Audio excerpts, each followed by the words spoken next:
Well, I am so glad, folks, to be here with you today. Gail and I moved to Southwest Georgia, and I'm preaching at church down there, First Christian Church, back for the holidays.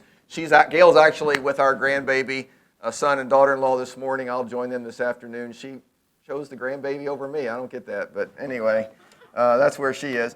You know, I'm glad HL has this time away. Somebody said one time that if you're a good preacher, then you need a break away, and if you're not a good preacher, the church needs a break. And so either way, it's kind of a win to be gone a Sunday once in a while, and he's a great preacher, so very blessed. If this is your first time here and you think, is that the guy? I'm not the guy, so come back for the guy, because he's a good one. All right. Listen, the great theologian Sheryl Crow once said, it's not having what you want, it's wanting what you've got. And, you know, we kind of saw that in the video, right? Everybody always wants more. We want to be here longer. We want to have the place. We want to have the recognition. We just want more. I remember 3 or 4 years ago, a friend of mine connected me with a coworker of his who was dying of cancer. She worked for Cummins Engine Company, but she lived overseas, international organization. So we only communicated by email and by cell phone, but she was a Christian, and so I would send her sermons and scriptures and prayers, and I was just really trying to help her stay positive as her health deteriorated. And sadly, it reached the point where she passed away, and she left a husband and son behind. I've since met the two of them, and they're great people.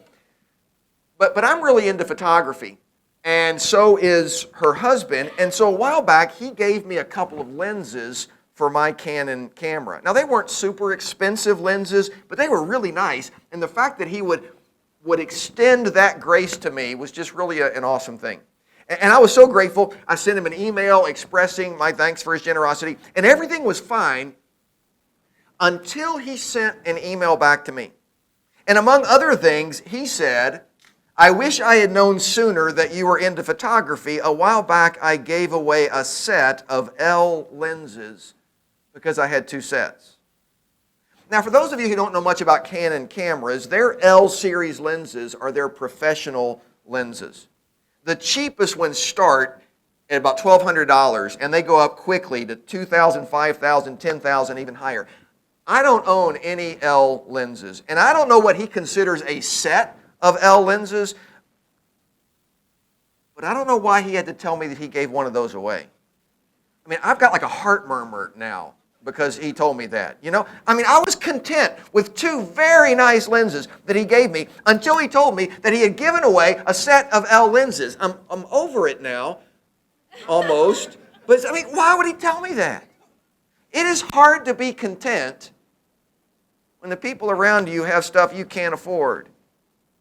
And we talk about things like contentment and gratitude often in the month of November, but it occurs to me that this attitude of gratitude, contentment, something we need to cultivate all year. And here we are standing on the threshold of a new year, and I thought it would be helpful for us to talk about this subject of contentment.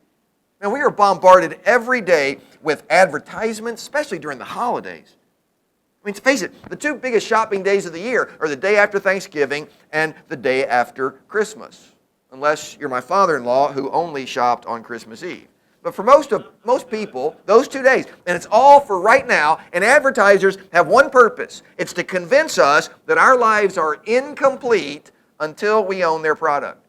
We cannot possibly be happy until we buy what they're selling. I mean, it's not just advertisers who rob us of contentment. We're surrounded every day by people who are richer than we are, people who are more successful than we are, people who are more talented, better looking, healthier, wealthier, wiser. Right? We have grown up in this competitive culture where self-worth is measured by net worth. And even though we know in our minds that's not true, it's just hard to swim upstream against that all the time. I mean, even the disciples of Jesus were not exempt from this problem.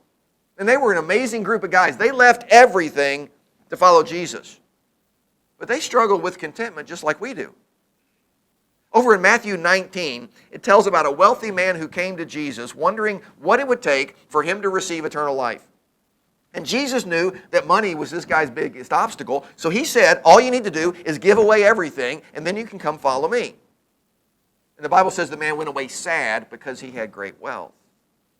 Now, Jesus went on to do some teaching about the dangers of wealth. And so then Peter said to Jesus, Lord, we've left everything to follow you. What's in it for us? What's in it for us? And Jesus promised him that someday that God would reward their sacrifice, but it wasn't going to be an instant gratification thing, kind of like Peter was probably expecting. In the age to come, Jesus said, they would reign with Christ. Peter was hoping for something a little more concrete, something right now. What's in it for us? Well, James and John, two of Jesus' other followers, they liked the sound of this idea of reigning with Christ, and so they came to Jesus and they asked if one of them could sit at his right and one could sit at his left in his kingdom. See, like Peter, they were thinking, what's in it for us? They wanted to get a head start on jockeying for position in case there was any competition later on. And so, sandwiched in between these two discussions, Peter asking what's in it for us, and James and John basically asking the same thing, Jesus tells a parable, a story with a point. And he tells a story about being content. Now, let me warn you, this is a very uncomfortable parable. Okay, you're probably not going to like this story very much. It goes against everything that we are taught as red-blooded Americans about hard work and about getting what you deserve and about a sense of fair play. Now, don't get mad at me about the story. It's not my story. Okay, it's Jesus' story. Come to think of it, you're probably not going to like the sermon either because it's based on the story. But this place is kind of like Hotel California. You can check out, but you can't leave. So just sit back, relax. Just know you're not going to like it, but see if we can learn something, okay? I want to read to you from Matthew chapter 20. We're going to read some verses off and on as I share with you here. Matthew chapter 20, verse 1. The kingdom of heaven, Jesus said, is like a landowner who went out early one morning to hire workers for his vineyard. He agreed to pay the normal daily wage, and he sent them out to work. Now notice there's an agreement here, a contract, if you will, the landowner made with this first group of workers. They agreed to work for an entire day. He agreed to pay them a normal day's wage. In ancient Palestine, a denarius was a normal day's wage. Okay, 1 denarius for a day's work. Now the Jewish workday usually got started around 6 a.m., and the workers would have been expected to be in the fields until about 6 p.m. There'd be an occasional break. Nothing unique or exorbitant about the amount of work or about the amount of pay. This was an ordinary contract. Probably nothing in writing. A simple handshake was all that it took. Okay? Now, about 9 o'clock, the landowner went back to the marketplace. He found some other guys who weren't working yet. He put them to work. This time, there was no agreement, no contract. He simply told them that he would pay them whatever was fair, and they trusted him to do it. They understood they would not be working the entire 12 hours, and so they probably assumed that they would get less pay for the day, but it was better than nothing. They were glad to be working. All right? At noon, he went back and got more workers. He went back again at 3 and got more workers. Each time, he promised to pay them fairly, and they willingly went to work out in the fields. Now look at verse 6 of chapter 20. At 5 o'clock that afternoon, he was in town again, and he saw some more people standing around. And he asked them, "Why haven't you been working today?" And they replied, "Because no one hired us." And the landowner told them, "Then go out and join the others in my vineyard." It's 5 o'clock in the afternoon. There was only an hour left before quitting time. Now we might be tempted to think that these guys were lazy, right? Maybe they fished all morning. They went to Dairy Queen for lunch. They watched Oprah, and then they moseyed down to the marketplace late in the day, pick up an hour or two of work before quitting time. But William Barclay in his commentary said that these workers were common laborers. They were likely quite poor. They probably lived hand to mouth, day to day. It's possible that if they didn't work on a certain day, their family didn't eat that day. So instead of seeing them as lazy, we ought to commend them that here it is late in the day and they have not given up. They are still walking the streets of the marketplace looking for work because they did not want to give up too soon. So we ought to commend them for their perseverance. So somebody finally comes along, 5 o'clock, and hires them. Well, at 6 o'clock, the whistle blows, the workday ends, it's time for the foreman to handle compensation. Now, there's no time cards. There's no end-of-the-week paychecks. It's a day-to-day kind of thing. You work today, you get paid today.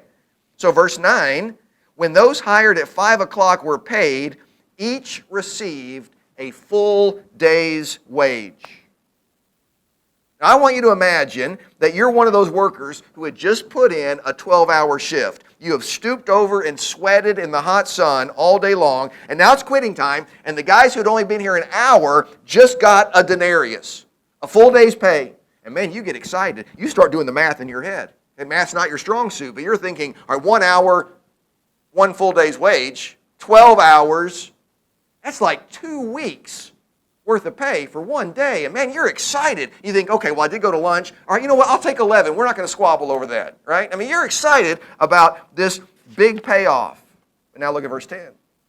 When those hired first came to get their pay, they assumed they would receive more, but they too were paid a day's wage, a denarius. And the people who worked 12 hours got the same pay as those who worked 1 hour. Wait a second, that's not fair. Now, it's true they agreed to work for 1 denarius, but this is not fair. How could those who worked an hour get paid the same as those who worked 12? Look at verse 11. When they received their pay, they protested. I bet they did, to the owner. Those people worked only 1 hour, and yet you've paid them as much as you paid us who worked all day in the scorching heat. And these guys are complaining, and I can understand. Man, this landowner seems partial, he's biased, he's unjust. But not really. Did he violate his agreement in any way? Did he go back on his word? Did he renege on his promise? Not at all. If he had agreed to pay them a denarius per hour and then only given them 1 denarius for the day, then he would have been dishonest. But as it turned out, listen, he did exactly what he said that he was going to do. In fact, listen to further clarification that he gives in verse 13. He answered one of them, "Friend, I haven't been unfair. Didn't you agree to work all day for the usual wage? Take your money and go. I wanted to pay this last worker the same as you. Is it against the law for me to do what I want with my money? Should you be jealous because I am kind to others?" The New International Version of the Bible says, "Why are you envious? Because I am generous." The money belonged to the owner, not to the workers. He could do whatever he wanted with it. If he decided he wanted to give a denarius to every person who walked past the vineyard that day, he could have done it. That was his prerogative.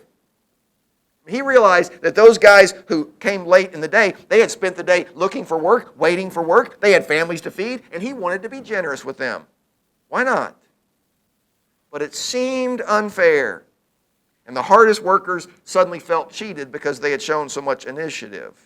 Jesus concluded the parable by saying in verse 16, "So those who are last now will be first then, and those who were first will be last."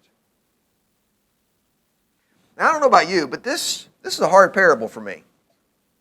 I can just about guarantee you I would have been one of the ones who were complaining. Our sense of fair play, our demand for justice, it just makes it hard to see others get such an undeserved break, and we don't. Now, there's lots of implications from this parable. But first, let me tell you something that I think the parable does not mean. This is kind of an aside. I won't charge you for this. It's free. Okay? This is my opinion. This parable does not suggest that everyone is going to receive the same reward in heaven. In other places, Jesus said that some would be least in the kingdom of heaven, others would be greatest in the kingdom of heaven. Jesus said that we will be rewarded according to what we have done. Now, don't get lost in all this. God's salvation is a free gift. His grace is free. We can't earn it. But we will be rewarded according to what we've done in this life.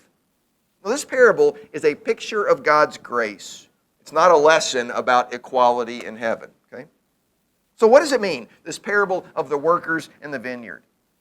Well, maybe Jesus was telling the Jews not to be too upset that the coming kingdom was going to be open to the Gentiles as well. It shouldn't matter that the Gentiles would receive the same inheritance as those who've been faithful for centuries. Maybe he was telling those of us who've been Christians a long time not to resent people who are new believers. Man, we've sweated and worked to get this church off the ground. We've got all these programs started, and I got these new people coming in, taking advantage of everything. Maybe he was stressing that it's never too late to receive God's grace. You know, I've heard people say, "Oh, it's too late for me. I could never change. God wouldn't be interested in me." But you know what? This parable says, no, you've always got something to offer. God wants you. Don't give up and go home. You know, these guys made themselves available and they were blessed for that. Maybe he was telling us as Christians not to resent those who kind of are self-serving and live immoral lives their whole lives, and late in life they surrender to Christ, and you say, man, they had all that fun, that kind of wild life, and they get in on it at the last minute, and I've slaved away for the Lord all my life. And he said, that doesn't matter. What are you talking about? The truth is, there's probably going to be some people in heaven that you're going to be surprised to see there because they came so late in the game. But don't feel bad about that, because there's going to be people in heaven that are going to be surprised to see you. So just, you know what? We're all just there by the Lord's grace, all right? Now listen, maybe Jesus told this parable for Peter, James, and John. Because, man, this what's in it for me was the wrong question. Serving the Lord is not about personal gain. It's about giving God the honor that He deserves. Listen, we don't need to make some kind of contract with God. Okay, Lord, if you don't hold up your end of the bargain, I'm out of here. But if you give me a fair wage, then I'll serve you. It doesn't work that way at all. Now, we serve God trusting that He's going to do more for us than we could ever dream or imagine. We don't make a deal with Him. We sign a blank contract trusting that He's going to fill in the blessings. So there's lots of applications we can draw from this parable. But I believe this story is primarily about contentment. It's about rejoicing when we are blessed. It's also about rejoicing exactly the same when others are blessed. It's taking the focus off of ourselves and believing that God's going to take care of us. It's about showing gratitude for what we have and not complaining about all that we don't have. It's about adjusting our attitude. So I want to camp out here just for a few minutes on this whole idea of contentment. See, for all the spiritual implications of this parable, I want to look specifically at the hardest workers who were there all 12 hours. The ones who they got what they were promised, they just didn't think they got what they deserved. Let's see if we can learn some lessons about contentment from those who understood it the least. I grew up in a very average middle-class family. We're a good-looking group, aren't we? That's me in the bottom left there, Studley. It's hard to peak early. I peaked and then went downhill. Anyway, when I was growing up, we were not deprived. We did not live extravagantly. Man, we were just average. Just average. But when I was growing up, I discovered that Santa Claus spent a lot more money on the girls next door than he did on my brother and sister and me. I have this very early memory of going over to their house the day after Christmas, and man, their basement was full of loot. Toys, clothes, a television for their room. It was like stepping into the Sears catalog, It was unbelievable, all the stuff they had. But here's the deal. I don't think it ever occurred to me to wonder why Santa liked them better than he liked us. At that young age, it just wasn't a big deal to me. I trusted Santa. He knew what he was doing. I just didn't connect any dots that they got more stuff. And you know what that says to me? It says to me that discontentment is probably something that we learn. It's not something that we're born with. I think our culture has taught us to be discontented. And I learned it, I promise you that. But it wasn't there when I was little. This parable that Jesus told is about learning contentment, or maybe it's about unlearning discontentment. I want to give you a bottom line, and then we're going to have some quick lessons and we'll close. Okay? Bottom line is this. Contentment is about who you are. It's not what you have. Okay? Contentment is about who you are, not what you have. Think about this statement. If I just had blank, then I would be content. If there's anything, if there's any item that you could put in that blank, then you don't understand contentment. Because contentment is not about what you have. It's about who you are.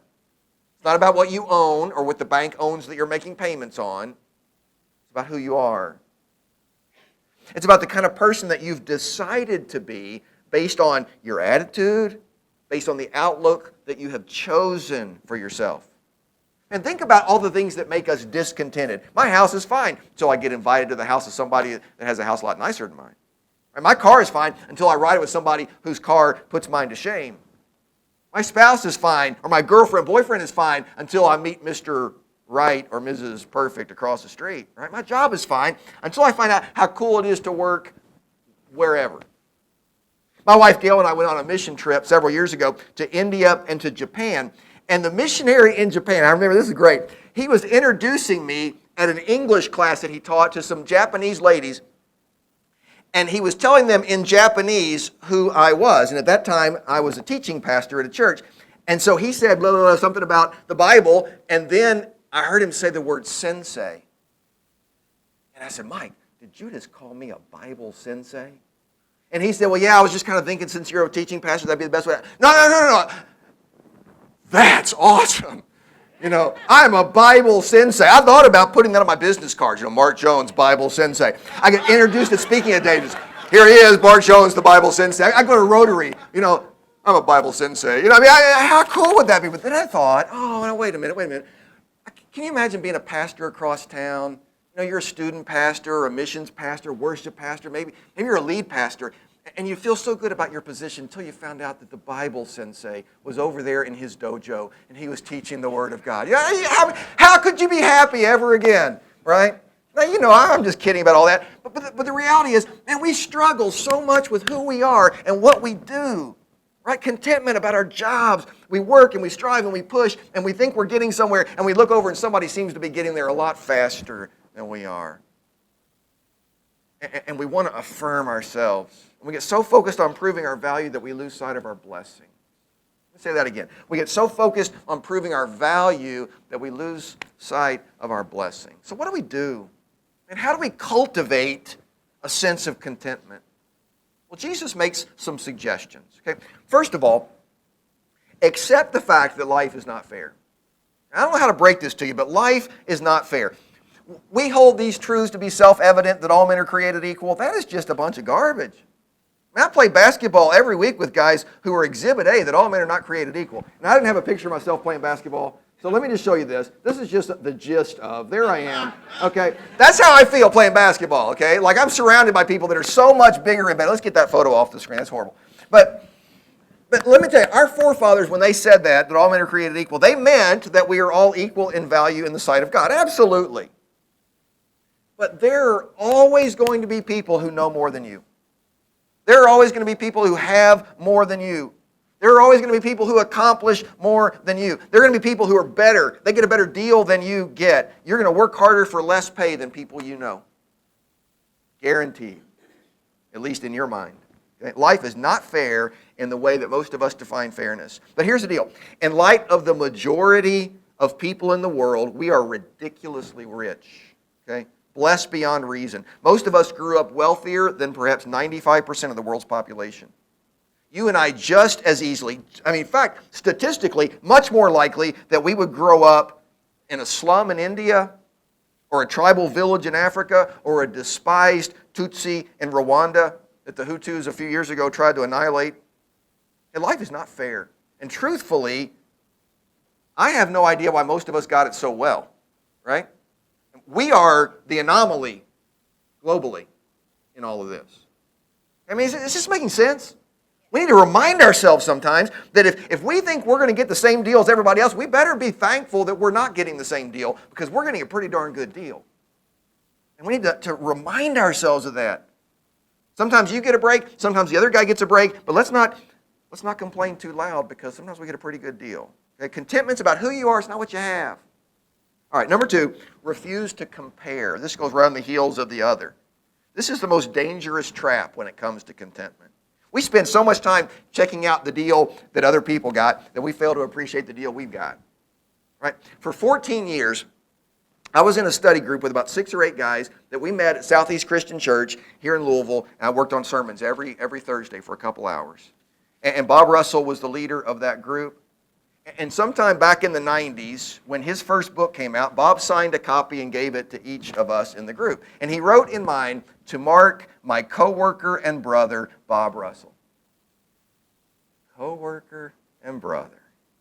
Bob was years ahead of me in ministry and miles ahead of me in giftedness, and I'm thinking coworker and brother sounds pretty good. But there was another young preacher in the group, about my age, and this is so embarrassing. It's embarrassing to tell you this. This was a long time ago. I wondered what Bob wrote in his book. And so I looked. I did. It's so embarrassing. But I checked the front of his book to see if he wrote coworker and brother, and he wrote something else. And that's just so stupid. But listen, what if he had written, To this guy, to the sharpest young minister I know, Bob Russell. Or to the man I wish I could be, sincerely, Bob Russell. Or to the next Billy Graham, respectfully, Bob Russell. Man, I would have been shattered, right? Now, would that have meant that I wasn't Bob's coworker and brother anymore? No. It would have been hard to take. Because comparing always leads to discontentment. We should appreciate what we have without always comparing ourselves to other people. Okay, number 3. Revise your expectations. Now, I'm not saying specifically to lower your expectations, but at least move them into the category of snowball's chance in hell. Okay? You know what I mean? I mean, let's at least have some kind of reasonable expectation out of life. Remember the movie Dumb and Dumber, where Jim Carrey's character Lloyd is talking to Mary, and he says, what's the chances of a guy like me and a girl like you getting together? Only he gets it mixed up, and he says, a guy like you and a girl like me.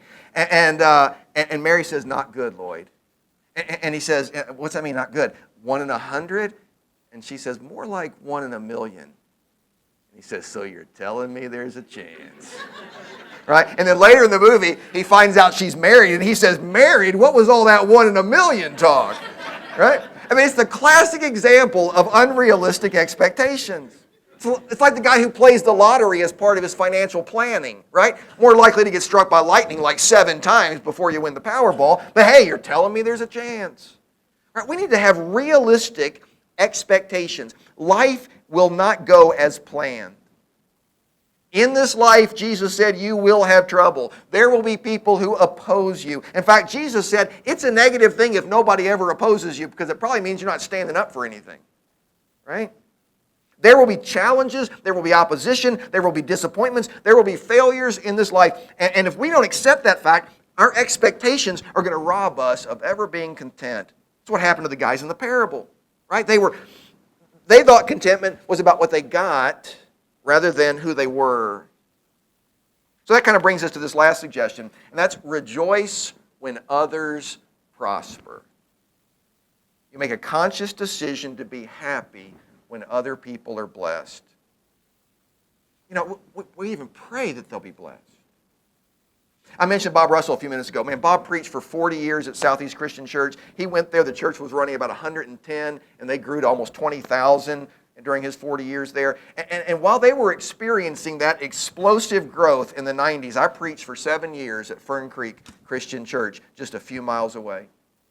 And during those 7 years, we grew from 100 to 350.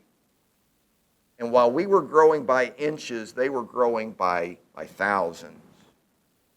And I went every week, and I sat in his office, and I looked at all that was going on there, and I had to go back to my little deal. And I decided to pray every day that God would bless Southeast Christian Church. And I'm not saying that it's my prayer, that's why they got blessed. I'm not saying that. What I'm saying is, here's what I discovered. Countless people would go to Southeast because, I mean, they were the talk of the town. And man, during their move, it was just a big deal, and it was awesome. But people would go there, and they would love the message, they would love the style, they would love the mission of the church, but it was just too big for them. And so some of them would come find us. And so because they were growing so explosively, we were growing consistently. God blessed us because He was blessing them. If the men in Jesus' story had rejoiced with the generosity of the landowner toward those other guys, the next payday might have been a really good payday for them. But their sour attitude hurt their chances to be blessed next time. And listen, I can tell you about doing it the right way here. I could tell you a whole lot more times when I was just pouting and mad because I wasn't getting a good deal. It's hard to do this. It's hard. But to pray for other people, to encourage other people, to rejoice with the good fortune of other people, that positions us to become content because we're taking the focus off of ourselves. Contentment's about who you are, it's not what you have. Baseball legend Lou Gehrig, you heard that name? First baseman for the New York Yankees. Man, he died in 1941 at the age of 37. He had ALS, amyotrophic lateral sclerosis. They've been calling it Lou Gehrig's disease ever since he died. On June 2nd of 1941, just days before he died, Garrick called his friend Bob Considine, and there was just excitement in Lou's voice. He said, Bob, I've got great news. He said, the boys in the lab have come up with a real breakthrough here. So there's a new serum that's out. They've tried it on 10 of us, and 9 out of 10 of us are responding so well to this, Bob. It's so exciting. He said, Lou, how about you? He said, no, it didn't work on me, but man, 9 out of 10. Can you imagine that, Bob? It was great for 9 out of 10. But can you rejoice if you're the 10th? Listen to me. Accept the fact that life is not fair. Okay? Refuse to compare yourself to others. Revise your expectations and rejoice when others are blessed. Contentment's not about what you have. It's about who you are.